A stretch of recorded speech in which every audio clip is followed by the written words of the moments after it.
সম্প্রতি শেষ হওয়া আইপিএলের সর্বোচ্চ রান সংগ্রাহক ছিলেন বিরাট কোহলি। কোহলির ব্যাটে রান না থাকলেই বরং অবাক হতে হয়। আসরে সবচেয়ে বেশি ৭৪১ রান করেও সমালোচনার মুখে পড়েন সময়কালের সেরা এই ব্যাটার। তার ধীরগতির স্ট্রাইক রেট নিয়ে মূলত কথা হয়েছে টুর্নামেন্ট জুড়ে। কোহলি অবশ্য আইপিএলের শেষ দিকে নিজের রানের গতি বাড়ান, আসর শেষ করেন ১৫.৭০ স্ট্রাইক রেটে। সাবেক ক্রিকেটার থেকে শুরু করে ধারাভাষ্যকার বাদ যাননি কেউই।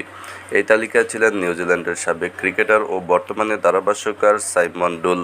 তবে কোহলির সমালোচনা করে বিপদে পড়েছিলেন সাইমন। ভারতীয় সংবাদ মাধ্যম ইন্ডিয়া টুডের প্রতিবেদনে বলা হয়, কোহলির সমালোচনা করে হত্যার হুমকি পর্যন্ত পেয়েছেন তিনি। অজ্ঞাত ব্যক্তিরা তাকে প্রাণনাশের হুমকি দেন। যদিও সাইমন বলেন, কোহলির সঙ্গে আমার ব্যক্তিগত কোনো ঝামেলা নেই। সে যে মানের ক্রিকেটার তার নিজেরই ভাবা উচিত এসব নিয়ে। সে দুর্দান্ত ক্রিকেটার, তাকে নিয়ে আমি হাজারটা ভালো কথা বলতে পারবো, কিন্তু যা সমালোচনার যোগ্য তা নিয়ে কথা বলতেই হয়। এটি নেতিবাচকভাবে নেওয়ার কিছুই নেই।